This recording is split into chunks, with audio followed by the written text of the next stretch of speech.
West side, I'm triple gold. Yeah, picture me rolling with some Dayton's on the Benz. I got no love for you niggas, ain't no need to be friends. Included you in my vision, thought you wanted to win.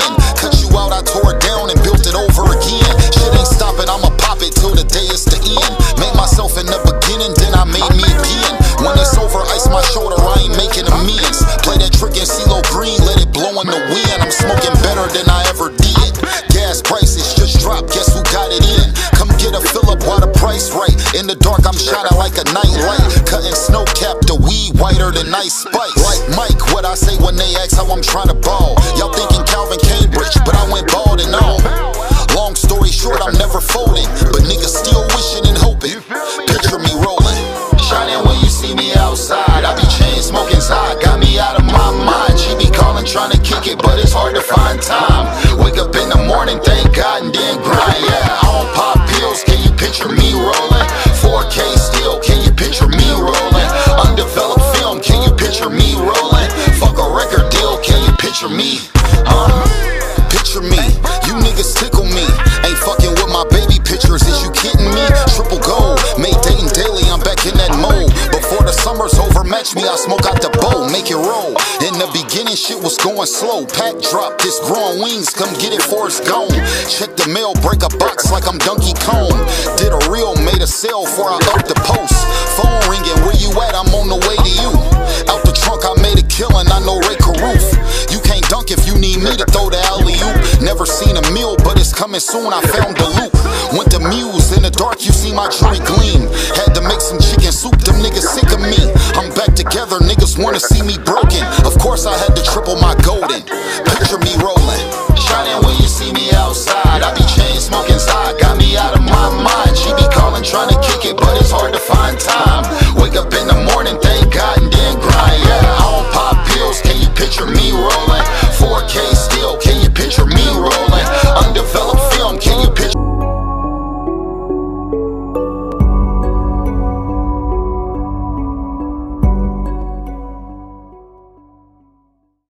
Oscar Mike Radio is a proud podcast partner of Wreaths Across America Radio, heard every Thursday at 11 a.m. and Sunday at 8 a.m. Eastern. They're also big supporters of the nonprofit I Got Your Six, Two Lives at Once. And with every Wreath you sponsor through Oscar Mike Radio, $5 goes back to this great organization dedicated to making a difference in the lives of veterans, law enforcement, firefighters, and first responders battling PTSD. Two Lives at Once pairs these brave men and women together with dogs rescued from kill shelters. In this way, two lives are saved at the same time by saving each other. Donate now.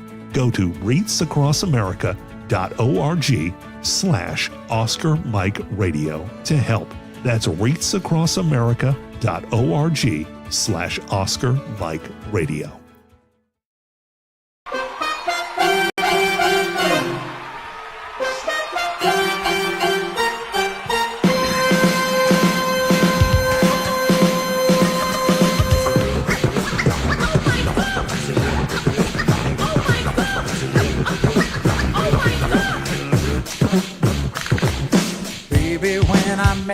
There was peace unknown. I set out to get you with a fine-tooth comb. I was soft inside. There was something going on.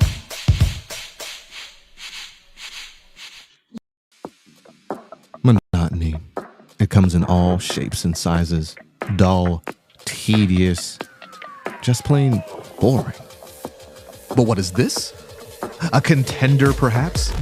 Something unboring by the looks of it. Jabs right at dull, an uppercut to tedium, something that keeps you on your toes, keeps your head on a swivel, a knockout punch to your old, boring workouts. Welcome to Fight Camp.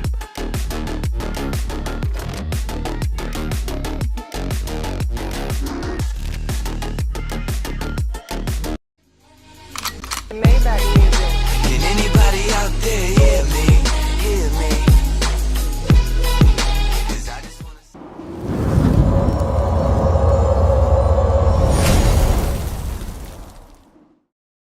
Get ready! Woo! We are on tour and we're doing it better than anybody else alive. Now, Buddy Landell, it's so hard for me to sit back here in this studio looking at a guy out here hollering my name.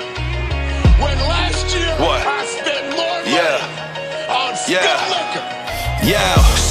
Every bar's holy, straight divinity. Great stability with ancient wizardry. God goes writing on the page after I prayed, he visits me. My frame is spiritually plateauing when angels lifted me.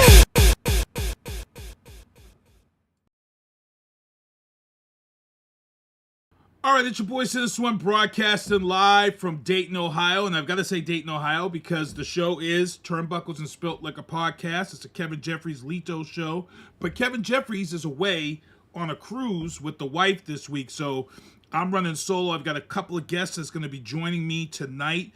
And you know, the one thing we got to say with all the Cena Swim productions is, what's your podcast doing? And you know, we're here tonight. We've got a lot going on. My first guest is here with me tonight. We've got Sean Wick joining us. But this is a guy, he's been on the booth. We've done shows together over the years. Crashing the Big Field. He was a producer of the booth. He was a producer of Mark Chappelle's show, which I was on. We met over there at WBET, WXBR. This is a guy who's over at now 95.9 WATD, the pulse of South Shore Radio. Kevin Tocci, what's going on, man? How are you, sir? Hanging out, good stuff. One of the things that Lito does when he brings a guest on, the first question he asks, and I don't want to skip this because Kevin is really big about mental health. On a scale of 1 to 10, what is your mental health today, Kevin? I think it's like a 7 or 8, but I do a lot to try to stay on top of mental health. I speak to someone regularly just to kind of make sure that my house is in order and that, I know where I'm at, and if I need someone to talk to, I have regular sessions to kind of talk and kind of sort out where I'm at. And that's a fucking great thing to mention, because that's part of the problem with mental health, is that people have been inbred to be ashamed to talk about mental health. And the fact that you just came out here, you said I'm a 7, and you said, but I talk to people. And that right there was the biggest fucking point of what you were saying about that number. I talk to somebody. Yeah. So people take it, listen, don't be ashamed, especially like we said in the black community. It's always been frowned upon in the black community. It's one of these things where it's a sign of weakness. It's not a weakness. If you got to talk to somebody, talk to somebody. There's no need to go through things alone. There's a reason why when you go see your primary care now, they ask that question now. That's like one of the top questions that they ask. That's one of the top questions now when you fill it out. So I really applaud you, Kevin, for coming on and just being really open like that one. Well, generationally, I think you mentioned it real quick, and that is that as our generation and the generation that brought us up, you're right. It was you. If you were a male, you were told to suck it up. If you got hurt, rub a little dirt on it. There were ways where you were basically told to suppress how you feel, and that to push on and don't worry about that. And times have changed, and the thought process has changed as how we care for ourselves. And we've seen a lot of issues with mental health, and it's come at the cost of lives. And we see it in the news every so often, where mental health is the leading cause of whatever newsmaker that we're seeing, that someone was having issues but they weren't addressed. And it's funny because we just have a big story here this week involving mental health, but this whole thing started with a few years ago. It was the Olympics, and Simone Biles took time off because she developed a mental health issue that was tied into this whole thing of the sexual abuse that went on with the coach. And they had to start the trial and all that stuff, and it created a trigger in Simone Biles, and she had to take time off. And she come out and she says, I got to take time off for my mental health. And I remember a lot of people like, what does she talk about? She needs to work through this. This is the Olympics, blah, blah, blah, blah, blah. But then when people found out why she had to take that time off, it opened the door, and we started to see other professional players and professional people step up and say, hey, I got to take some mental health time off. And it's funny because it's not funny, but we saw a story this week here in Boston. We have this show, The Clubhouse, that's on Netflix right now. And we have a Red Sox player who was in a slump. He was down, and he had actually attempted suicide. Jordynne.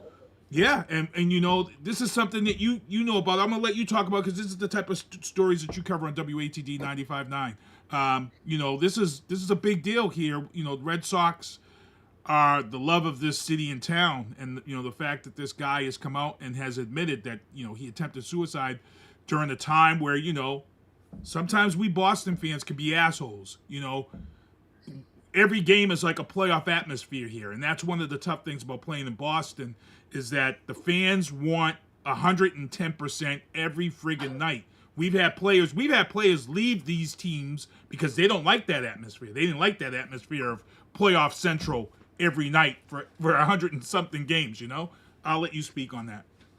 No, you're 100% right. It's a tough atmosphere. The Boston market, the New York market, those are probably some of the toughest because of the fans. And, and if you're somebody who is dealing with mental illness, and I want to say that there was a Boston Red Sox back in the 40s, Jimmy Pearsall, who also dealt with mental issues and the fear of fans, and didn't know how. There was a movie that was actually done about Jimmy Pearsall, and trying to tackle his fear and overcome that, and yet be an all-star baseball player. I know that that the Red Sox did this. It's been applauded that this has come out, that Jared back in 2000, in 22, thought about putting a rifle in his mouth and just pulling the trigger and being done with it and stopping it. And it's just one of those things where it's tough. Society, and you're right, society can be cruel, and fans can be cruel, and trying to deal with that while dealing with mental illness. You're trying to stay on top of your mental health can be difficult. And we saw this in wrestling. If you go back to the early days of Rocky Maivia, what was that chant early on for Rocky? Die, Rocky, die. Yeah. Who's to say? What if Rocky was one of these guys suffering with mental health? You go to arenas every night and it's die, Rocky, die from the majority of fans. And sometimes that can put you in a place where you start to believe that. And that's where we as fans need to start realizing, hey, this is just a sport. These people are also human beings too. So you go back to that, and I say to myself, sometimes we might have to get better. And you see it. You see it in from sports writers. You see it. It's on TikTok and things of that sort, and you really don't know. We've got this whole thing going on right now with Stephen A. Smith and LeBron about his son. This is when is that line too far? When is the personal stuff too far? And that's, you got to start thinking about mental health in that reason. So you're over there at WATD. Kind of let them know what you do in your shows and your involvement over there at WATD. So I've been involved at WATD for 20 years now. Prior to that, as you alluded to, I did do work for WBET, which later changed its name to WXBR. And I've done a little bit of everything, from being a producer on the board, producing a show, to being a news director, morning guy, to later on working at WATD, winning awards for some of my news coverage, especially in the Brockton area, to being asked by then State Senator, now Weymouth Mayor Bob Hedlund, asked me to sit in on his show from time to time when he first had it way back in the day. And then things got busy for him up at the State House, and he asked me around 2009, 2010 if I would start hosting the show, guest host the show, and do stuff. Now, Bob, the way Bob would do the show is, this is a guy who has such great institutional knowledge about a lot of the Massachusetts legislation that had been passed, and some of the bills that he would be deep in the weeds, battling with other legislators, trying to get things passed. And he could do an entire show about a piece of legislation. I didn't have that same institutional knowledge, but I have a lot of knowledge about a lot of different things, and it's stuff that I've learned and that I've accumulated over the years. So what I did once he said I'm stepping away from the show in 2010 is I kind of transformed it into a show that we would talk about one topic, and kind of turned it into a magazine show where we would do 3 or 4 or 5 smaller segments, and we'd have different guests on. And the opening of the show would be politics. I've got a great a group of legislators on the South Shore that I can call on anytime, and rotating between Republicans and Democrats to talk about what they're doing, what is the latest hubbub up on Beacon Hill, what are they working on, what are they doing in their district, to special guests like yourself. You've been on many times, and you've worn different hats, whether it's about wrestling, whether it's about sports, whether it's about things that are going on in the community. And have just folks in to talk. And we've had some great, special guests over the year. We had Hulk Hogan. We also had Bob Backlund on and talk. So we've had some special guests, and I mentioned those guests because those are individuals who are, that's what you do. You talk wrestling on this podcast.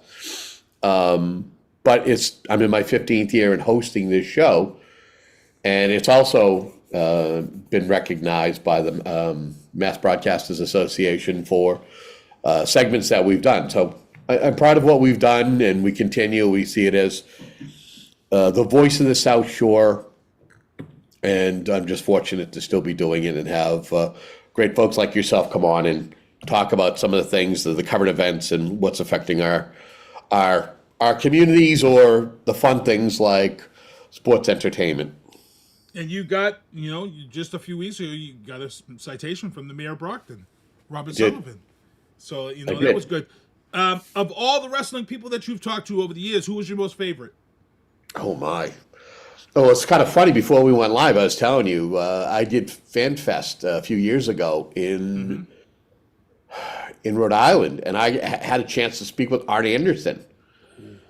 And he was fantastic. In the years past, I've had a chance to speak with Jerry the King Lawler. He's a good guy. Good guy. Yeah. Vern, I remember Vern from $1 Million Man. Yeah. He was an interesting cat. He didn't want to talk unless I put money in his hand. But I've met some, you and I have done the fan festivals, the Comic-Cons, where I've had a chance to speak with wrestlers and take pictures with them. But I'd say Arn Anderson was pretty good. I really enjoyed talking with him. Yeah, he's another guy, wealth of knowledge, knows the industry. He knows the in and outs. He doesn't sugarcoat stuff, and he's taught a lot of guys and a lot of women coming up through that whole atmosphere. That's a guy, a Hall of Famer. Guy comes from one of the greatest factions of all time, the Four Horsemen. You can't. That's up there in the top 3 of my factions of teams. So, he was one of those guys that had me buying the WCW and NWA VCR tapes because you couldn't get them up here, and used to order those, and that was great stuff. So Arn Anderson is one of the greatest guys out there. It's insane. So we've got a lot to talk about, but let's get into the indies.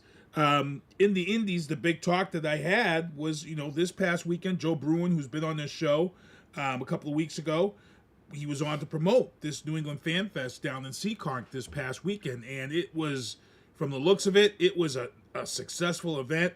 They had people like Gangrel. They had what I liked about it is not just that could you meet people, they had a lot of these separate events throughout the early part of the day to tie into this main event. So like they had breakfast with Gangrel. So you had breakfast at this restaurant with Gangrel. He signed these wooden stakes and stuff, and you were able to take pictures with him. They did a thing with Sergeant Slaughter. They had a separate event with Sergeant Slaughter. The Mountie was there. Kurt Angle was in the house. There was a lot of people there this time, and we definitely want to be in the house next year. We want to actually get a vendor table. I think we're going to do a podcast vendor table so we can have a lot of these people who are there come by, because the guest list on this event is just amazing. And, I got to get Joe Bruin on to talk about how successful this was. And I thought I saw that about 1,500 people showed up to this event. I believe that's what you said. It makes sense. Again, when I haven't been since, I would say it might have predated COVID. It might have been before COVID, just before COVID hit. He had it, and it might have been 7. It might have been FanFest 7. Mm-hmm. And I would say, Greg the Hammer Valentine was there. Ooh, that's the Honky Tonk Man was there. But they were I was kind of disappointed with them. Greg was okay, but he's kind of like, Honky Tonk just kind of, unless you gave him money, he didn't have time for you. We're trying to do interviews with him. He's like, I don't want no part of it. Joe does a great job. Joe is one of those guys, not only does he do his own thing, but you always see him at the Rhode Island Comic Con. You see him at the Super Mega Fest, and he's usually around. And usually you'll see some of the newer and the old time wrestlers who will go to those events and have a table and sign autographs. I've met Ron Simmons that way. Ooh. JBL, Mankind, who we fondly know as Cactus Jack, right? McFoley, who was a great guy, had pictures taken with him. They're happy to greet. Some of them, most of them, are happy to greet you. Some not so much. But Joe does kudos to Joe. I've known Joe for many years, and he's invited not only myself but a lot of other folks like you and I, who do media, to say, hey, come hang out, check this out. Yeah, it's like I said, it's a great event. We're definitely going to get a vendor table next year. That's always been one of my pet peeves. If you're there and you've got a press pass and it says press on it, a lot of these people who are there as a vendor or as a table to sign autographs, hey, you got 100 fans in the building that are going to, press guys are here to cover and help you promote being here. So give the press guys a break. Press guys shouldn't have to pay to get an interview or a picture with you because you're going to be putting it out in the press. And I've always felt that's, but it is what it is. There's nothing you can do about it because it's the same thing at the Comic Cons. You'll find these stars, like I heard William Zabka is a complete douche at the Comic Cons when it comes to press and asking questions, but then you could go up to someone like the Red Ranger, who I met, who played Tommy, and he was a super nice guy, free picks. He did, free picks and all that stuff because he knew we were press. So it's to each his own, I guess you could say. And I guess that would be up to the promoter to say, hey, press guys don't pay, and that would be up to the promoter to say that to these people. So it is what it is. I guess it's part of the business. Yeah, it's hit or miss with some of those guys. I remember, do you know who Richard Anderson is? Yeah, from $6 Million Man. Exactly. Oscar Goldman. Yeah. I interviewed him. He was a great guy. Then you had folks who've been in Kevin Smith movies, like a Brian O'Halloran. I think it's Brian O'Halloran. Great guy to talk to. But then you have Joey Adams, who's she was in Amy, Chasing Amy. Chasing Amy, right? Finger cuffs, right? Go to talk to her. She wanted no part of it. It's like, what gives? Like, why don't you want to do anything? Hold on. I remember someone giving you a friggin' super hard time. We were covering for Mark Chiappetta's show on a Friday, and I want to say it was the comedian from Kings and Queens, yes. He busted your ball. I felt so bad. It was Pat Oswalt. Yes, he was such an asshole to you. Yeah, he was. I was like, dude, what? I remember you getting off that call. You were like, dude, what a douche. Yeah, but then you had other ones like Mark had a knack for getting certain ones, and Peter Falk called in one time. And Peter Falk, man, this is a guy who's like, and he's like telling the story. He's like, my wife, she loves painting, and she's so good, and there was this Demi Moore cover, and I'm saying, look at this beauty. And Demi Moore at the time was naked on the cover of Rolling Stone or one of the big magazines. Yeah. And I'm like, and he goes, I'm looking at this beautiful woman she's so, and I asked my wife, what do you think? And all she could see is the rock on her finger. Not so much that she was, pregnant and naked. But Peter Falk was like, he was great like that. Like he would tell stories. And you love stuff like that. When we do what we do, we're not looking to give somebody a hard time. I know you're not. I know I'm not. We're just looking to have a good conversation. You make our job. If you make our job harder, who's having fun here? Yeah. I always talk about that time I had Gloria Gaynor on and she just ripped us apart. Right. That was just one of the absolute most horrible minutes of my life. Interviewing her, who was pissed off because she didn't write the song, so she wasn't getting any money. Oh yeah. Okay. But you survived. What's the problem? Exactly. So, yeah, that's the only thing I got to talk about in the Indies. Was the New England Fan Fest was a successful hit. But let's move on to AEW. Now, AEW is here in Boston this week. Tonight's the first of their 3 events. Originally, AEW was supposed to be in Vegas for the same weekend as WrestleMania. But guess what? They couldn't sell tickets out the gate at all. And it was like, to be honest, this is the type of dumb thing. AEW is gonna, it's not going anywhere, people. So I know there's a lot of people who say they're horrible. They're not going anywhere. The thing is this is how Tony Khan thinks sometimes. He comes out and he thinks, I'm gonna go right after WWE's throat.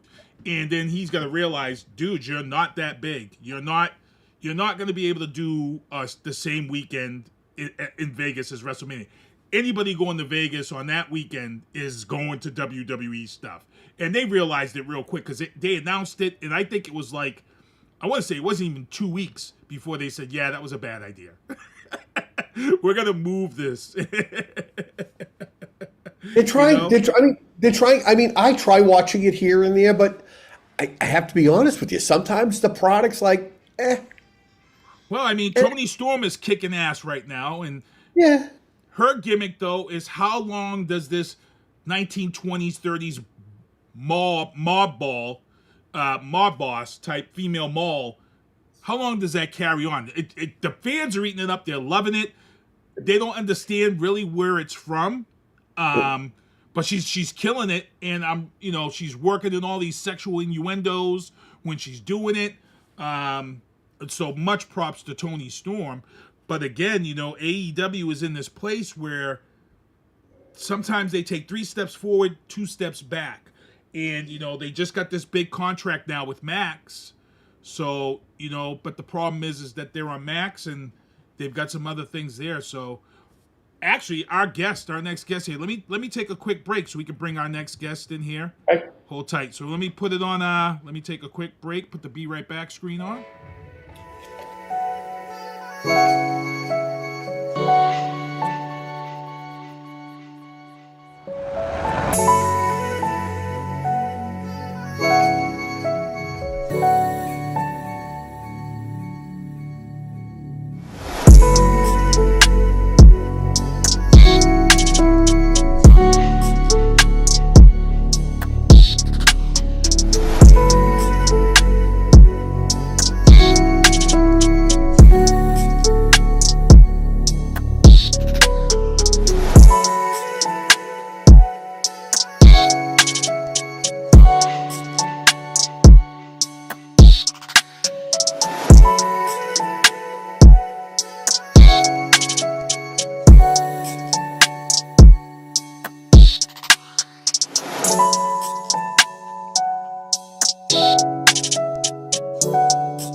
All right, we're back here. Turnbuckles and Spilt Liquor Podcast. My guy, recording artist Sha-Elemental, is on with us. My man has got his KO shirt on. Sean, what's up, man? Chilling. What's good with you, man? We're just holding it down. We're here to talk. You came in at the right time. We were we talked about the Indies. We talked about Joe Bruin's New England Fan Fest event. We were real happy about that. And, it's great to see that, this guy had such a good event. I'm just so happy for him. But we were just getting into AEW, and I know you're up on your AEW. And one of the things we were just talking about was the fact that originally they had planned on being in Vegas the same weekend as WrestleMania, and then they realized within a week or two, this was a bad idea. Let's cancel this event, and we're going to actually move it to Boston. So they're in Boston beginning tonight and tomorrow and Saturday. What's going on, Brad Bailey? I see you in the chat. What up, fam? Brad saying what's up. But we were talking about Toni Storm and how she's hot right now. She's doing this mob mall thing, 1920s, 1930s, working in the sexual innuendos, and she is just killing it. But there's still something they lack sometimes, you know, even though they kill it. That last pay-per-view was off the chain, but I felt like coming off that elimination chamber and that swerve, I think they went out and said, hey, we got to fucking kick ass, because WWE had just cashed it in. And they did. They came out, AEW props, because that pay-per-view that they put out, that Toni Storm, Mariah May match is probably in the top 3 for this year for matches so far. So what are your thoughts? Because I know, Sha, you're up on your AEW. Well, I would say for me, like them two is as far as the women go, I would say for me anyway, that's my personal favorite feud of the year so far, has been Mariah May and Toni Storm. And like you said, she's been absolutely killing it with this character. I've been loving it. And I think, to go back to what you were saying, one of the critiques is the storytelling aspect. Mm-hmm. And I think there is something there, because to me anyway, when I watch AEW, I see very short feuds. They don't really drag them out and build them up the same way. There's no depth to this storytelling. None. Yeah, they go too much for the hot match, which obviously we want to see it. But for me, I feel like, yeah, it's cool to get the good match with like the two best wrestlers. But it's just, if you got a good story to go with it, it makes it that much better and more engaging and draws you in. And I think that's one thing that where they're not going to get the casual fan doing it like that. If they want to get a casual fan and get a bigger audience, they really need to stop being so. To me, it's like Tony with his storylines. He just changes direction on a dime without even thinking about anything, like consequences, like having some sort of cohesion to the storylines. It's like a guy could be a killer one week, and then the next week, Tony's got him out in a tutu, like doing some goofy stuff. It just doesn't. It's like, I love AEW, and like you said, the pay-per-view was phenomenal. The matches themselves are usually really good, except for your botches here and there and your inexperienced younger wrestlers. Like what happened with recently with Thunder Rosa and Megan Bayne, that whole weird interaction they had where she didn't know if she wanted to hit her, and then like the heel didn't back down like they should when the babyface is coming in with the chair, and like stuff like that really holds them back. It's to me, it's like they don't talk about it before they go out there almost. Do you guys feel that there's a lack in as far as, do you feel that Tony Khan interjects too often, or that they lack a good writing team? I think it's more so they lack a good writing team. I think it's a big. Yeah, I think if you have a good writing team, if you let the writing team, if you let them do what they do, it'll again, if you have that depth, it'll show, down the road. But you have to wait. I think you need a build up, and it feels as though a lot of times that build up is they prematurely give you those matches and not wait. Well, they don't make you want it.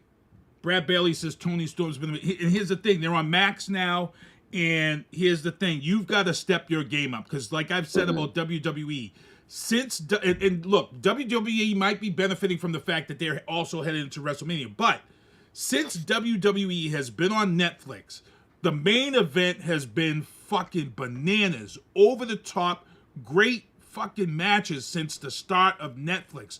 There hasn't been one bad main event match, and like I said, it might just be because we were headed right into WrestleMania. This was just good timing. So let's see what happens with the Netflix Raw after WrestleMania. Let's see what happens. Can they keep this momentum up? And we'll talk about that. We'll break that down when we get into the WWE segment. But yeah, AEW is in Boston. Tickets are still available tonight, tomorrow, and Friday. So if you got to get a chance to see it, Saturday they've got Dynamite, they've got Collision, and then they've got this something fest. I forget what it is going on, where you can meet all the wrestlers at the Agganis Arena. So get it. I think that's actually tonight. So if you can, get out there and check it out. They're not going anywhere. So anybody out there watching the show and they're saying AEW's this and that, they're not really going anywhere. Triple H isn't even worried about AEW. When the Elimination Chamber had the presser at the end, which has turned into my best part of WWE. I tell everybody, the presser has been the best thing ever since Triple H took over. The presser has been, I love how they flip back and forth between character and out of character, and I love how they just keep it real. John Cena at the presser was just amazing after Elimination Chamber, so, you know, we'll talk about that. But an idea they got from AEW. Yeah, exactly. Go ahead, Kevin. You want to add on that? No, he's spot on. Yep. So in TNA, Tessa Blanchard, she's the champ. She's gonna be taking on Masha Slamovich April 27th at Rebellion. As you guys know, TNA has that agreement now with WWE. That's why it was funny, because on this show, me and Kevin in November, December, we're like, what the heck is going on with TNA? They're not doing shit. There's nothing going on. And I said, look, I think they're getting bought. I think something's up. And then we head in the Royal Rumble. It's dropped that they've signed this agreement. And I'm like, that's why they put all the storylines on the back burner, because they didn't want no talent to move until this deal was done. So now the deal is done. Jordynne Grace is now in the WWE. She had a big match on NXT. But right now, TNA, the real focus is on Tessa Blanchard now. She's the big woman there. And, you know, let's see what they do. WWE is acquiring a lot of stuff, and we talked about this on the show. There was a rumor 3 weeks ago. The rumor was that WWE had acquired Lucha Underground, and WWE came out and said, no, we didn't. That's false. But everything we're seeing right now in WWE, to me, they've acquired it. Stop effing around. Look, you've got 18 lucha wrestlers on the roster right now. You have a whole match the other night. Stop messing around with us. Just bring the Cruiserweight belt in.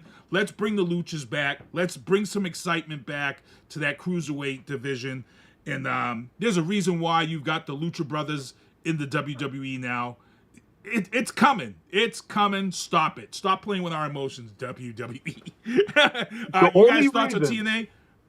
The only reason I'm open to that last idea is because Triple H is in charge. Otherwise, I'd be like, nah, I'm good. They're just going to screw it up and treat it like they did the relaunch of ECW and 205 Live. And they just have this funny way of devaluing their own properties with the idea that makes the top of the card that much better, which I mean, you can't argue with results, I guess, but sometimes things come off funny to me because of that. Anybody's thoughts on TNA right now? Kevin? No, nothing. Sean? I pay attention and kind of keep track of what's going on there. I will say, I think I have a thing with, like, and it's part of my issue with some WWE stuff, is the racial aspect when it comes to certain people. And Tessa Blanchard is definitely one of those people. And me personally, I have a very hard time looking past those things when it comes to the character of a person, because in my eyes, that just, like, you're a piece of trash in my eyes when you go there, because it just speaks to your character. And I know people can come back from things. I believe in second chances. So I'm not saying she doesn't necessarily deserve a second chance. Well, she caught heat. She caught heat that first. Yeah, she caught some serious heat the first. And that a lot of people didn't even know what the heat was about. And then she was trending in a bad way. She was trending in a very bad way. So.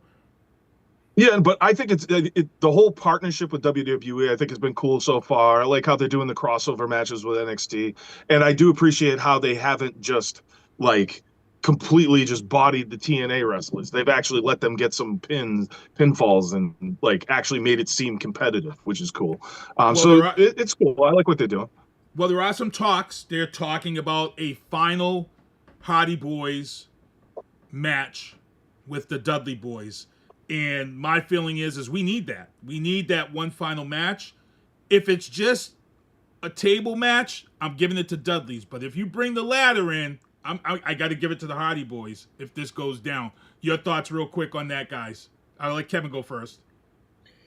I think it would be you're going to hate me saying this, but it would be something I'd want to see on a big pay-per-view. Maybe it's something that opens up one night of WrestleMania. I know WrestleMania is probably both nights are already spoken for, but that could be a hell of whether it's the first night or the second night, to see a legendary match like that between those two. You, Sean? Yeah. I mean, yes and no. Like, I love the idea of it. Yeah. I just hope we don't get a Goldberg Undertaker out of it. That's where I worry about it, but it'd be cool to see. Yeah, I'd like it. I'd like it. You know, they do have this NXT event now that happens, so they've got to really get TNA in there. Let's get into the WWE talk, even though we've already jumped into it. Tuesday night was the 6-man match. Obi, Femi, Trick Williams, and Javon Evans against Darkstate. Darkstate actually won this match. They destroyed Javon Evans. I was surprised at this because I thought Obi, Femi, and Trick and Javon were going to wipe them up. But no, Darkstate wins. Jordynne Grace taked on Jaida Parker, which was a no contest because the champion interfered. And then, what's her name? Gia came back. So that sets the tone for that one. And, you know, NXT, I love the fact that it's butted into this, you know, Evolve. Evolve is now the WWE ID guys, and Evolve is now what NXT used to be. What are you guys' thoughts on the fact that NXT is kind of evolved into this? What would you call it? It's not really mid, because there is some great talent in the NXT level. So what do you kind of classify that as now? I see it as it's still an affiliate. I feel as though that's where you're developing your talent, and it eventually makes it into, you know, onto a main card, whether it's SmackDown, if they're drafted into SmackDown or drafted into Raw. That's where you see they trend that way. I mean, what's great is that, you know, if Vince was still here, NXT would not be existing right now. None of it. Nope. None of it exists. He wanted to kill it. So, I mean, I think it's still trying to find, while there are a lot of great things, I love the whole concept of the Darkstate, even though I feel like we've seen it somewhere before. I like the concept, but I feel that it's still trying to find its way amongst all of the WWE products. Sean? Yeah, I'm pretty much on the same page as him. To me, it's ever since Vince cut the legs out from under it with the whole 2.0 thing, it hasn't gotten back to what it was. I would say, like, at one point before AEW's existence, when NXT was like the gold NXT Gold logo, they were like probably better than the main roster. Like, as a wrestling program, especially in the ring, I felt that NXT at that point was a way better, like, in-ring product and was more entertaining. There was a lot less filler in it, a lot less of the just dumb interviews that don't need to happen. They just do them to get somebody on screen type of thing. Yeah. They were killing it. And then when Vince killed it, it just hasn't gotten back there. I'd say it's like 75% of what it was, maybe, in my opinion, anyway. It's rolling around. I mean, Shawn Michaels is doing a friggin' incredible job down there. The talent that's coming through there has been great. You know, it's definitely something that people need to keep their eye on, because, you know, a lot of the people are today's stars. And, you know, I'm watching LFG, and I can't wait for these stars on LFG to start showing up on NXT, you know, because there's some great talent on this LFG show, which I'm really falling in love with, and I can't wait for this to announce that they've got a second season of this. So let's get into in as we know, SmackDown is, WrestleMania is 8 days away. Wow. And I'm not going to break down any of the upcoming matches. I want to talk about the shit leading up to this, because last Friday we had SmackDown, and you had Cody and Cena come out, and, you know, another great promo in the ring. But then Cody ends up getting the better of Cena this time in the ring. And, you know, it's funny because Cody now drops the S-bomb. And I feel like this character of him swearing in the ring is playing exactly into what John Cena is trying to say to us. That whole promo was that he's not who he really is. And when you see him drop the F-bomb, or you see him drop the S-bomb, you're saying to yourself, he's right. You know, he talked about the knock attitude by having a tattoo on his neck. And then, like I said on this show, we saw it when KO got injured. And he didn't go over to check on KO. He went over and he stood on the table and put his belt up. And that was not a Cody Rhodes moment.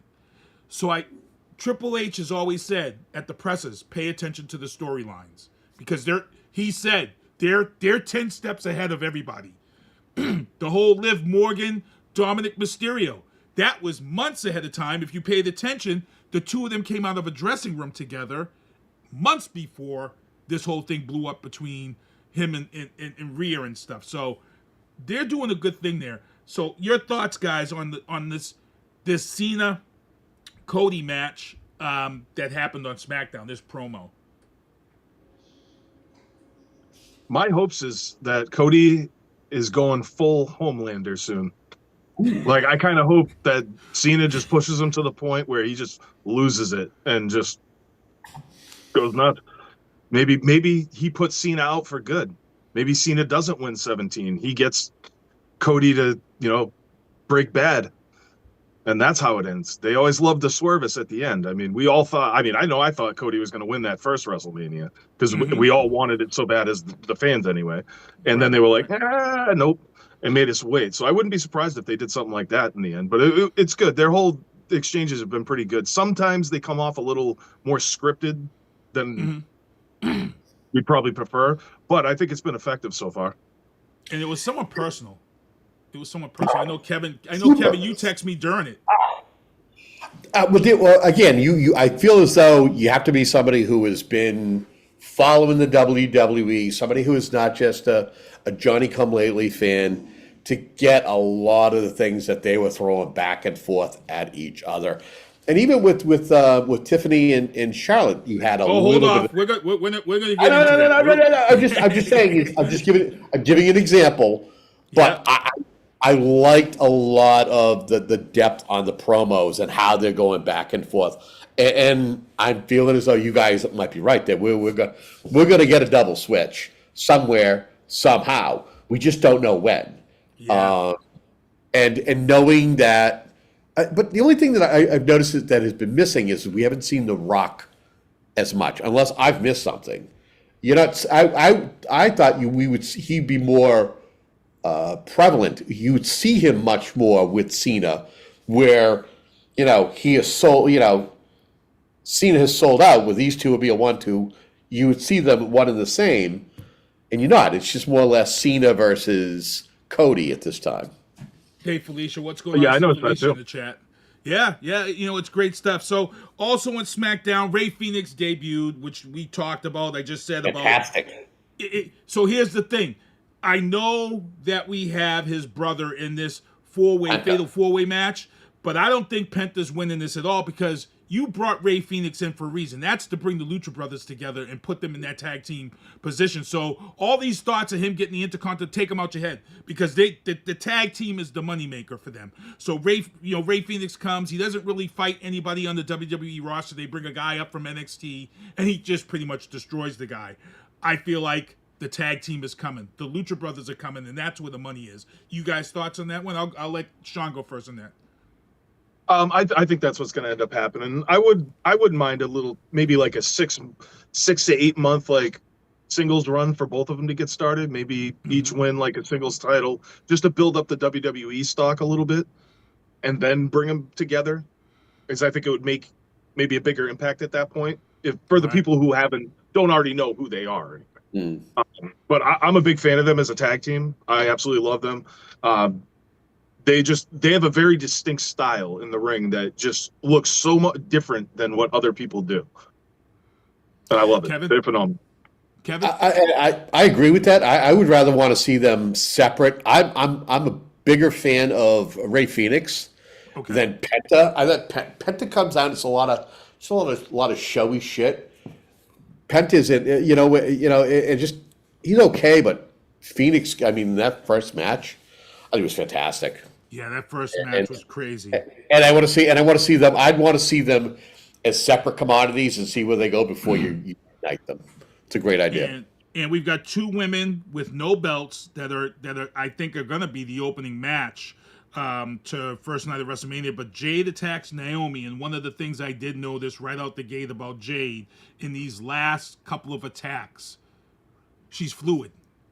Her movement and stock is fluid. So whatever time she took off to come back from, she's paid attention and she's listened to whoever because she is making it believable. And I that was the first thing I noticed as a guy who's watched a lot of wrestling. I think Jade Cargill has learned, and I think this could be a very good match. And I'm going to break that down next week. But right now, I was super impressed with her. Since she's come back, she looks like she's legitimately trying to hurt people, but she's not. And that's exactly what you want. And I think, right to your point, I think since she's come back, she's been way more solid. She looks like, before she looked almost hesitant, like you could tell she didn't want to hurt her opponent, especially in the AEW days. But since she came back, she's just been brutal. I loved it. That Elimination Chamber, that was fire. Yeah. It's all about the follow through. And again, if she's following through, I think she's great. And I think she's also meant to be a singles, star, not someone who's teamed up with Bianca. Right. Yeah, absolutely. And then in another story where we've seen it where the fans speak and you have to change storylines and make things better. We had Jacob Fatu taking on Braun Strowman putting another guy over. Last man standing match. That fucking match was just insane.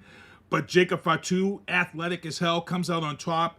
He's going to advance for that title match now against LA Knight, who I can't wait. I hope he beats the crap out of him. But Jacob Fatu has become this crazy, insane fan favorite in probably the shortest amount of time that I've ever seen in the WWE. Kevin, your thoughts real quick on Jacob Fatu, man. Well, he's kind of come out of nowhere from being, to being an enforcer to kind of being his own guy. I think that's what, where he's not being a follow the leader type. Hey, you're either with me or you're against me. And I think that's kind of jazzed people. And also having his resilience. I mean, he's such a resilient wrestler where this dude can be slammed through, a pile of tables and he'll get up 5 minutes later. You know what I mean? He's not dead in the water off and, counted out. He's back in. Or, he's hit with one of the other stars' moves and he's unaffected. And I think fans like stuff like that. They want to see somebody who's resilient and who's able to work through, a cheesy move and still be able to be, effective. Yeah, your thoughts? Because he's made Solo pretty much irrelevant right now. He's the guy. Yeah. Yeah. He completely overshadowed Solo, from day one. Yeah. I was aware of, so obviously I know the Fatu name because of Rikishi Fatu, everybody before that. So I had heard there was a new Fatu coming up through the thing when he was at the MLW. So I was like, oh, let me check this dude out. Let me see what he's doing. And it was right at the time he left. And I would just watch it. I'm like, yo, this guy is going to be a star. In the ring, he just looks like a madman. He's just, I don't even know, how to describe his persona, just like a wild animal who may tear your face off and eat it. I don't know. It's just crazy. And I love how they've been playing into his criminal past here and there, dropping those little things. So if you pick up and you're like, yo, that's slick. I like that. That's funny. And he's going with it. So he is the star of the future to me. He probably will be the biggest member of the family within the next 5 years. Jacob Fatu will probably be the top guy in the bloodline. Head of the table. Except for maybe The Rock, because it's The Rock. Yeah. Right. But full-time wrestlers? Yeah. I just want to throw it out there. Felicia says she loves Jacob. Great performer, very athletic in the chat. If I can throw it out there real quick, Keith, if you remember back in the day with Afa and Sika, Samoans, they were indestructible, and I kind of feel as though that's kind of the lineage that he's going with. That's he's channeling that for sure. That's exactly what's going on. And my man down here, Sean, you got the shirt on. We were watching SmackDown last weekend. It was super heartbreaking because at first I thought, is this a work? And then you saw his face and you saw Nick Aldis' face and you were like, holy shit, this isn't a work. And it's sad because you go back to his last two matches. KO's last two matches were fucking fire. But when you have him go through that ladder and you see his neck, and I said that night, I'm like, he's hurt. There's no way this man is not hurt. So for him to come out and do this promo and then tell people neck surgery, and they're talking 2 to 5 years, and the possibility he may not be back. My mind immediately went back to that ladder coming off that announcer's table, where I said he's hurt. He's hurt. You got the KO shirt on. He's one of the hottest workers, man. You gotta love him.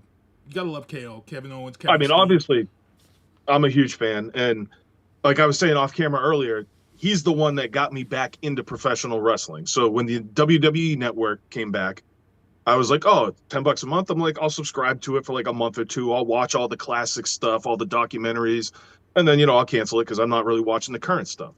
So one day, the current stuff is on. I turn it on. I think it was Raw or something like that, or a replay of Raw, whatever it was. And it was his main roster debut when he came out and confronted John Cena. And as a white rapper, I could not stand the whole John Cena gimmick because it just felt like he was mocking me as a human being. So I was just like, F that guy. Like, I don't like him. Yeah, all that. So when he came out and did what he did to Cena and put him down, I was like, yo, I like this guy. And then I'm like, let me find out like more into him. And I looked it up and I saw a lot of his like Ring of Honor stuff, his Kevin Steen and stuff. And what took me at first too was his moveset was the moves he would use was stuff you wouldn't really see from anybody else. Like that, they did the fish hook suplex off the top rope that he does off the second rope. Yeah, that's insane. Like, nobody does that. Like stuff like that I saw, and I was just like, oh man, this guy is so dope. Like great personality. He could talk for days, and like they were just doing great things with him. The whole Sami Zayn feud and NXT back in the day, like even before that, the El Generico stuff. Like, and the dudes.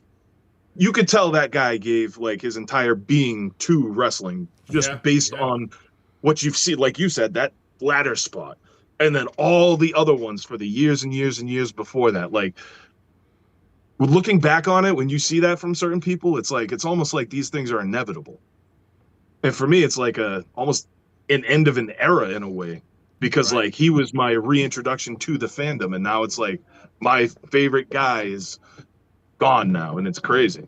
Sucks. Yeah, 2 to 5 years, and like I said, when he pretty much in his speech was kind of like what you just said. He doesn't know if he's going to be back, and like I said, when he said neck, it went right back to that Cody Rhodes match, and that going through that ladder, and his neck was bent, and I'm like, he's got to be hurt.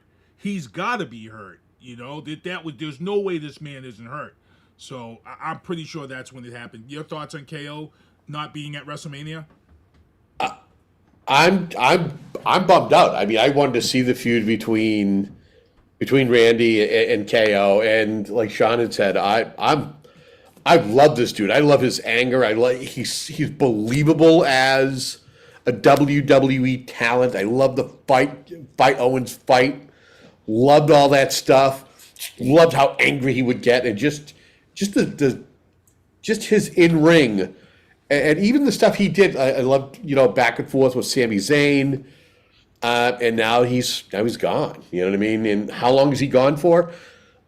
I'm hoping he'll be back in 2 years. It's one of those surprise things that he shows up at WrestleMania 43. Yeah, they're saying 2 to 5 years, and he even said himself he doesn't even know if he's going to be back. So now we move forward, and that's the rumors are. Everybody's got these rumors out there that Aleister Black is signed, and he's going to be the replacement for KO for Randy. I don't think so. You're not signing Aleister Black and giving him a fucking WrestleMania match right out the gate with Randy Orton. There's no way that's happening. I wish people would stop some of these fucked up rumors that they put out there. I don't see it. I'd rather have Rusev in that spot. Rusev would make more sense. It would be a bigger comeback, I feel, because he was a bigger star in WWE than Aleister Black was. He was always never treated properly by Vince and really given much of a platform when he got to the main roster to do much. But see, I thought they signed Aleister Black to bring him in to be part of the Wyatt Six, and to kind of bring that. I mean, because look at all the push they gave to the Wyatt Six, and then it's kind of floundered. Yeah, really. It had potential, and then Uncle Howdy gets started. It's like it's over. Yeah, I think the rumor is Braun. The rumor is that's where Braun might be headed. Strowman. Aleister Black and Braun in the Wyatt Six could be. Well, I think Aleister is going to be that guy in Judgment Day because I think Finn Balor's tied to Judgment Day. I think he's sick of everybody in that group, and I think we're going to see that, and I'll be breaking that down next week. But I think Finn Balor's done. Could we get the Demon back? I think so. I think that's what's coming. I think that's exactly what's coming. And I wouldn't be mad with that. So, whatever you guys think. Also on SmackDown, the favor was revealed. The favor is he wants the wise man in his corner, CM Punk, and it was just great television.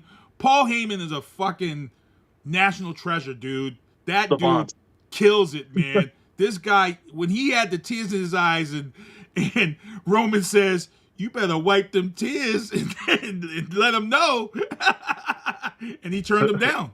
And that was, Paul Heyman is a treasure. He sold it. It went over well. And what you thought is really not that big of a deal, they're making this look like it's a big deal. Because some people, would be like, okay, what's the big deal that he's in this corner? But it works. So, yeah, they've turned something I wasn't really looking forward to into something I'm looking forward to now.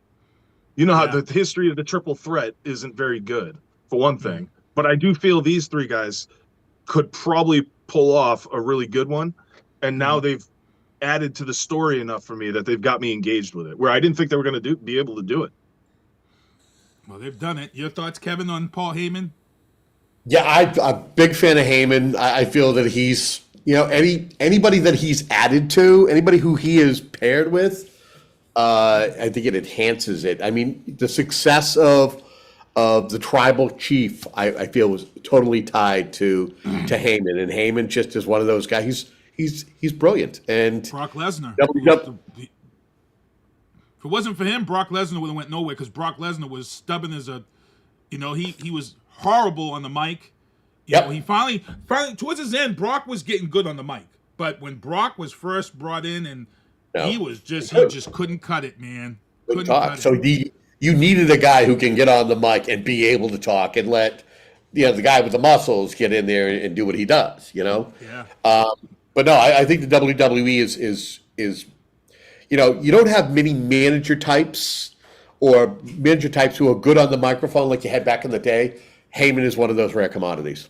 Yeah, he is. So that last part of SmackDown was the steal of the night.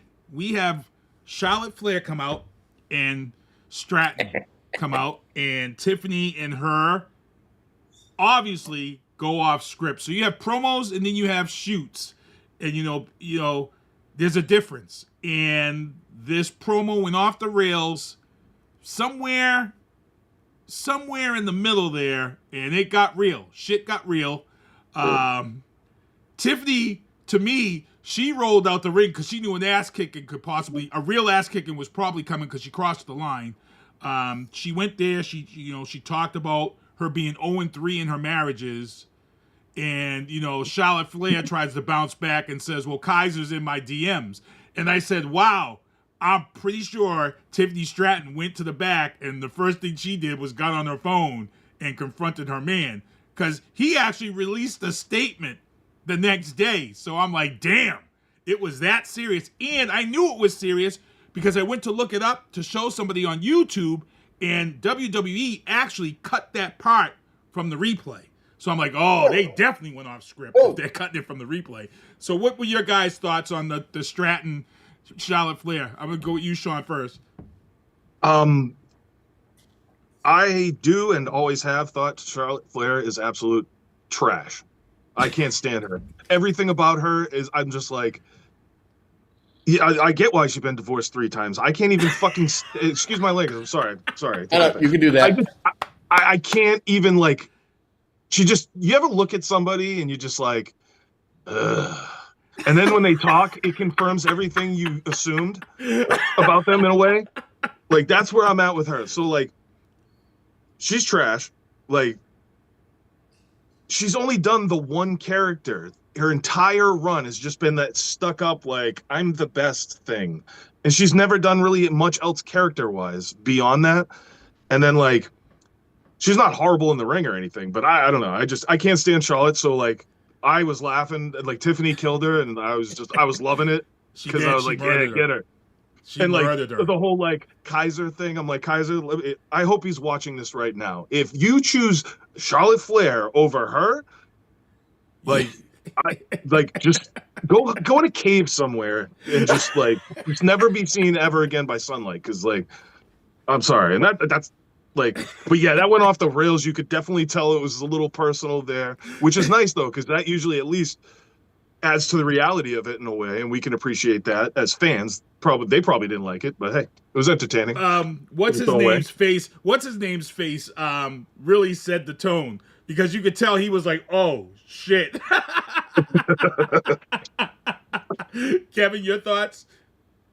I wouldn't say that I like Charlotte Flair. I've always gotten a kick out of the character that she is. I've always gotten a kick out of how she wins she wins when she returns from injury instantly, but then loses it just as fast.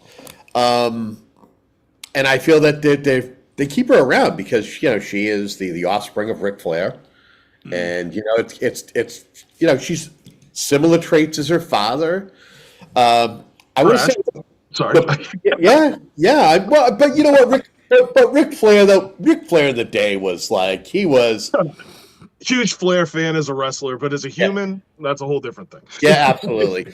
But I want to say the previous encounter between Tiffy and Charlotte handed her a lunch, and I felt like Tiffy just couldn't talk. I almost feel as though this last interaction, somebody pumped a little octane into her tank, saying, "You gotta talk. You gotta talk this thing up. You're just sitting there and you're not saying much. And you're not countering her." So the only thing she could do was kind of just throw truths at her. That's what I think. She mic dropped her. Yeah. So we got into Raw this week, and we're headed in. We're 8 days away from WrestleMania. Now your Raw and your Smackdowns, it's kind of more of the storyline stuff. You're not going to see much action from the regular guys because they don't want to risk those injuries.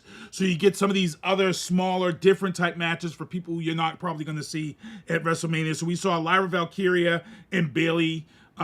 They were in a great match that Monday night. That match was just insane. I was surprised. Yeah. That was a mid-card match, and it was just a kick-ass match.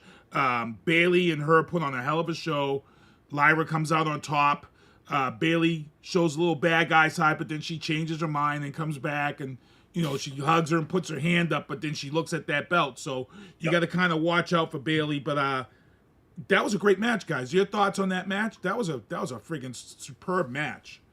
I mean, I've never seen a bad Bayley match personally. No. Like she's always on point.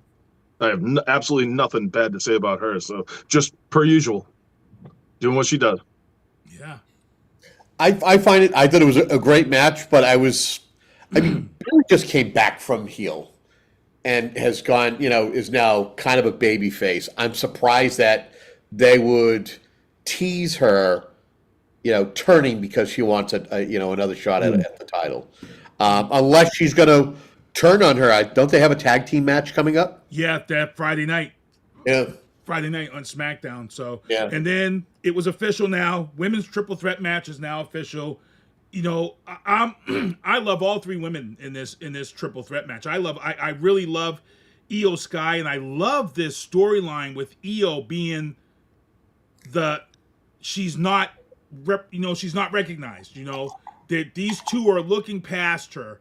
And I like this storyline because I feel like that's really how you got to sell Io in this. These Naomi and Rhea are juggernauts, and that's it's the more believable thing to this story that they would definitely disrespect her and think that she's not the person that's a threat. And Io showed on Monday night that, hey, I'm a threat. I can come off the top of these ropes. And she stole the match from Naomi a few weeks back. So Io is, and like I said, they're on Netflix now. They're catering to the Japanese and Asian China markets. So the fact about somebody saying, well, Io doesn't fit here in America, a lot of it don't matter now. You're overseas. You've got that market now. So you can really sell in Io Sky and keep that, where it is right now. So I like it. I'm really looking forward to this triple threat match. You guys thoughts? Kevin, I'll let you go first. I like the whole idea of the disrespect angle. Being a Patriots fan, we know the whole thing earlier on of being disrespected, and that was bulletin board material. I think this is the same for EO. I'd be surprised though if she comes. You know, again, I know we're not talking matches here. What the outcome's going to be, but I'll be curious to see who comes away with the belt, if she retains it or if she loses it. But I like what they're doing, and let's see what happens. Your thoughts? Yeah, I'm curious if the ladies can pull off the triple threat. I'm looking forward to it. For me, my pick's Io Sky. Out of the three of them, she's probably my favorite, who I'd root for in that situation. Will she win? I don't know. But I do like the idea of the disrespect angle and everything, because she is kind of being overlooked in that situation in a way. And I think after the last couple years of run that she's had, she deserves better than that. Well, I think, and here's the thing too. I think we're going to be a little disappointed with this match. I think it's going to be a hell of a match, but they have announced Evolution is coming. That's going to be in Connecticut. That's an all-women's PLE. And you've got to have your top women's stars ready for this PLE in July. And I think this is just a precursor to what's going to happen in Connecticut in July. I think you have Naomi and Jade, but you still got to bring Bianca into that mix of that issue. So I think there's a lot of things that can happen in this triple threat match, and I'm gonna break it down next week. But I'm really looking forward for that match. Then we had what I said. They're getting ready to unleash this Lucha Underground. We have this whole disrespect by Chad Gable, aka El Grande Americano, stealing the win. I love that. Disrespecting the Lucha, aspect of Lucha. And I'm like, this is all to set up the Cruiserweight Lucha division. This is coming. This is coming, people. This is coming as we know it. Pay attention. There's going to be some exciting wrestling. If they can do this correctly and do it the way that WCW did it back in the 90s, because you couldn't touch WCW Cruiserweight division. You couldn't. Juventud Guerrera, all these guys, you just couldn't touch that. Rey Mysterio, that was the best of WCW right there. Yeah, absolutely. So I'm looking forward to that. Guerrero, Yeah. You've got some great stuff there. So your thoughts on that and the Luchas, guys, because that's what it looks like. It's coming. Go ahead, Sean. It would be cool to see if they do it right. That's my big thing about it. It's a big if, because Lucha Underground really, I know we talk about WWE is much more storyline driven than AEW, but Lucha Underground really takes that whole storytelling aspect up another notch, because they add a lot of actual acting to it and a lot of stuff that's not just wrestling based when it comes to more of a TV show than just a wrestling show. I'd say. So it'll be interesting. They got enough luchadors to pull it off right now. They do. Probably 16. The best in the world, They're minus at 16 a couple right now. Yeah, they got 16 right now. And you've got a lot of guys that you could put into that cruiserweight division that aren't luchas that can really make a difference. Kevin? I like the whole Kurt Angle, the Americano Grande. I love that. I love that, he's playing that he's not this lucha, but yet he is. And you guys have already kind of said what I would say as well, is they have to do it right. And it can't go the way of 205 and all the other attempts that they've done in the past, where it's it's half-assed and it's not carefully curated. If you want something that's going to last a long time, and I think maybe you do have to have more of a little bit of a storytelling angle to it, and maybe more something that's not as wrestling, not so much of the wrestling part of it, but also maybe a TV show that would kind of accompany it, so it would complement it. Just an idea. Felicia in the chat says Oscar's coming back soon. I don't know. She's having a stalker issue. Oscar was battling an injury, but she's got a serious stalker issue. The person tried to break into the house. The person confronted her. So there's an issue there that they've got to check. Felicia in the chat said Bella, her daughter, asked if KO was on the show. She thought Sean was KO. Sean does have a KO look. That's awesome. Yeah, I can see it. I can see it. That's awesome. I can see that. That is. You can tell her yes. So then we see, and look, I don't know who's cutting the WWE promos right now, but they've also stepped the game up for tugging at your heart promo. So Jay confronts Gunther after Gunther just destroyed his brother the other night. And then they put this heart-tugging promo together with this beatdown with Jay screaming, "I'm going to kill you," and that's my brother. And then they go back to clips of them as kids and clips of them dancing with their dad, and it sells it. It sells it. And then they come out to this promo, and Jay comes down the stands, and he does it right. He doesn't yeet. He lets everybody else do it, but he comes down to the ring, all seriousness, and he says, "I realized something in this moment." And he says, "I'm not scared of you no more." That was what they were selling. They were selling that Jay was scared of him, but now he's not scared. I don't care what. This is the one match that I can say, and I've been saying it. Jay's getting that belt because Saturday night's main event is quarterly, 4 quarterly matches. He's going to be the face of Saturday night's main event, and that's where we're headed. This, as you were kind of spelling that out.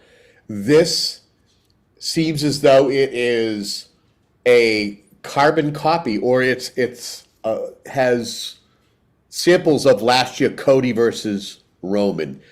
Finish my story. I feel that. Tell me if I'm wrong here. I feel it has a similar feel to it. Yeah, it does. It does. You're like, I ain't afraid of you. Knowing that there's something that needed to be conquered. Cody had the same thing. He had to conquer that he had never been a champion, and you had a guy who had this historic championship run. I feel it's the same way. And knowing Gunther's just beast. Gunther's I love him. he's a great. I love him. As he's championship timber. Maybe they're getting him ready. Maybe he loses this belt. And then he's moving to the main. Yeah, he's moving to the main roster. That's my feeling. I think he's moving. He's going to move to the main roster. He's ready. He's ready to start being with the big boys. Sean? Yeah. My only thing with the whole thing about him coming out and saying, like, "I'm not afraid of you," is, Jay, you probably should be, because I know twins. Like, is one really that much tougher than the other? If he whooped him like that, he's probably going to whoop you like that too. Yeah, that's true. You may want to wash your mouth, but. But yeah, I agree with you guys. Like, Gunther is just in the ring. He's the ring general. I mean, they nailed that one. And then he's just gotten so much better on the mic and everything. And this feud's pretty cool. I'm not the biggest Jey Uso fan. I actually like the Usos better as a tag team personally. But it is nice to see him get his due and actually have a little run. So I like the idea of him maybe getting the belt and then, doing the whole main event thing for a little while. It'd be pretty cool. Yeah, I think he's going to be the face of that. That's right. I think that because everything about him, even his logo, matches the Saturday Night's Main Event logo. When you go on WWE website, so I'm like, it's coming. It's coming. This is going to be his thing. He'll hold up that title every quarterly. That will be his big match. When we had Saturday Night Main Event before, that's exactly how this kind of worked out. You had Hogan holding it. He had a big match every now and then on Saturday Night's Main Event. There was always this quarterly huge match that happened. So I think that's exactly kind of what's going to happen. Also on WWE Raw this week, Penta versus Dom sets up a fatal 4-way match. Again, I think, like I said, I think Penta's going to lose. There's no way he's winning because they got to bring the Lucha Brothers together. I think Braun Breaker is going to do what he needs to do, so we'll be breaking that down next week. Braun Breaker he's another guy that's really come in here. I haven't heard anything in the rumor mill about him having a big head, which is usually the problem that we see when we have Nepo babies coming into the WWE. The first thing you hear is how they come in with big heads, and they got to be. I'm not hearing that about Braun Breaker, and he had a great dad and a great uncle. So if anybody should be coming in here with a big head and not be, you would think Braun is, but Braun has been holding it down. And Jesus, I thought he killed Carlito on Monday night. Oh my God. Yeah. That was like even Carlito put a post up saying, for those asking my thoughts and prayers on his Twitter. And I love it because it's funny because originally WWE used to tag and flag everybody for posting content, and the WWE has learned now that hey, tagging and blocking it isn't the best thing. We need to let these people post their shit because it's working. Yeah, they did that to me because I sampled a little bit of it was like, who was it? It was like Gorilla Monsoon or something at the beginning of a song. And they literally sent me something like, oh, you got to do this. I'm like, I literally made no money off this, so good luck. Have fun. Like, I don't know what to tell you. Like, but the videos are working for them. The viral videos on social media is killing it for them. I mean, these angles that they're getting, a fan has probably the best footage of this spear, and they roll with it, and now they're giving people credit, so it's great stuff. I'm loving it. And like I said, WrestleMania is now 8 days away. And we're going to be breaking this down next week. So good stuff. Wow. We're at 8:20. We went a little bit over. Good stuff. I'm going to let Sean go first, man. Tell him where to find you. Tell him where to look for you. Tell him what you got coming up. Word. So be on the lookout for some new music dropping soon. I got another joint with Bofat beats. Probably, I'm like this close to finishing this joint. So this one's going to be out very soon. It's just continuing off of the last one. Like that, probably my favorite album I've ever dropped. If you haven't heard it, International Dastardly by Bofat Beats and Sha-Elemental. You find that all streaming everywhere. Apple Music, Spotify, et cetera, et cetera.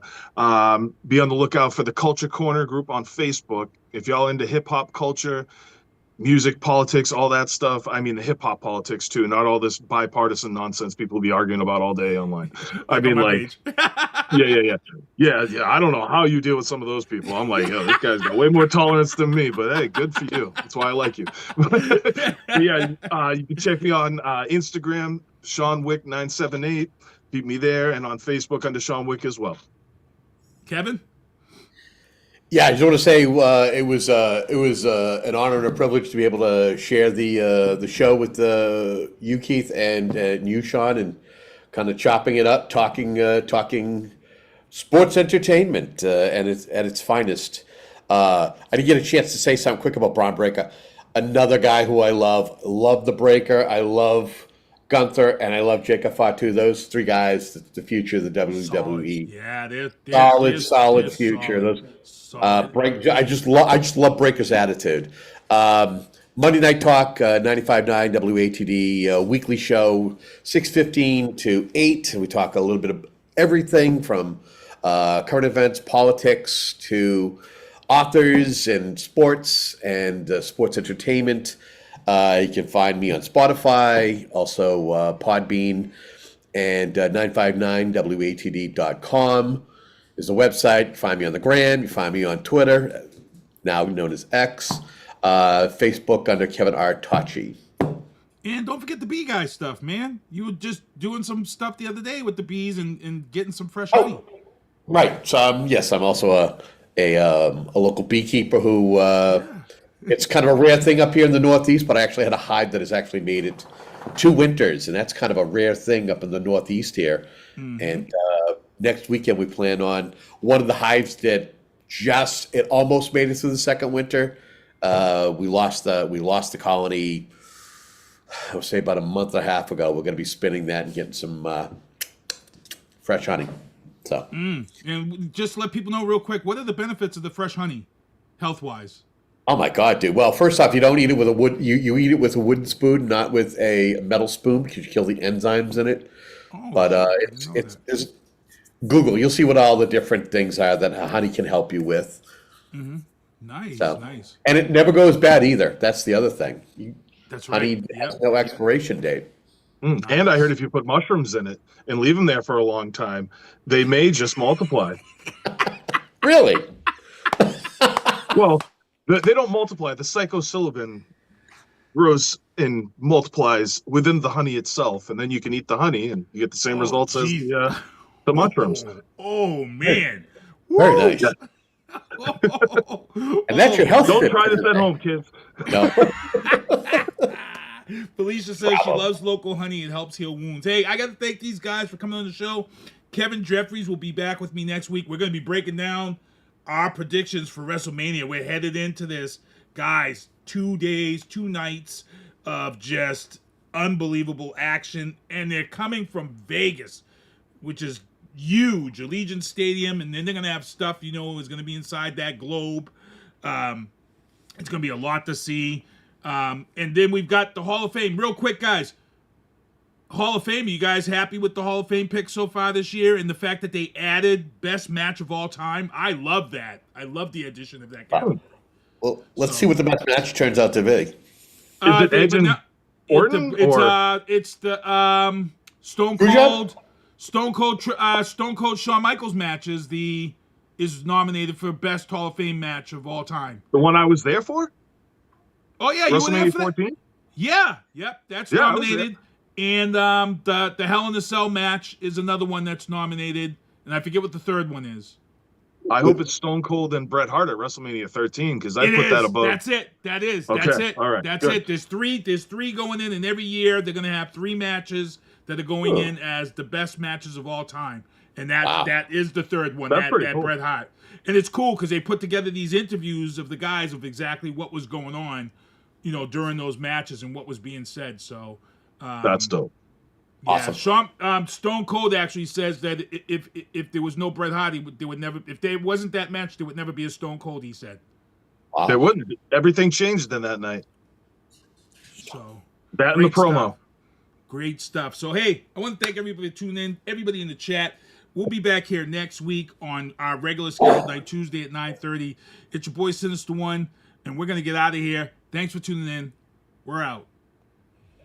Getting me in vantage points, so I can't abandon joints. Gotta grab the coins, pay me wickedly. Superman of Thor, who am I? Haters mimic me, and they fans cheer him on with their capabilities. Wow. Double entendre, crazy lyrically. Had to read a page in Timothy to take it seriously. Cause I ain't scared, I ain't got no fear, baby, get with me. Open doors for the people, you could say it's chivalry.